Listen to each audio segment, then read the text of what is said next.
আমরা এখানে দেখতে পাচ্ছি যে উনি 80% সালফারের একটা প্যাকেট করতেছিলেন।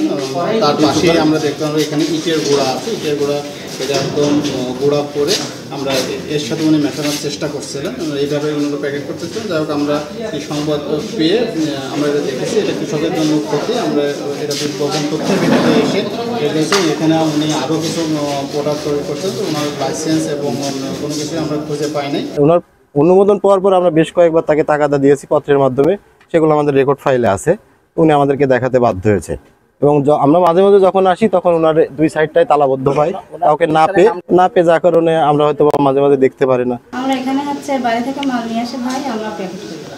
এই কাজ আমাদের 8টা থেকে 5টা পর্যন্ত আমাদের ডিউটি। ইটের গুঁড়োটা নিয়েইছে, কিন্তু ওরা যে কী করবে আমরা জানিই না টোটাল। হ্যাঁ, আমরা কর্মচারী বুঝতেছেন না, আমরা বেতন পালিয়ে আমাদের আর লাগে না। সারে ভেজাল দেওয়া হচ্ছে। এর পরিপ্রেক্ষিতে জেলা প্রশাসনের পক্ষ থেকে এখানে একটি মোবাইল কোর্ট পরিচালনা করা হয় এবং আমার সঙ্গে ছিলেন উপজেলা কৃষি কর্মকর্তা এবং মৎস্য কর্মকর্তা মহোদয়।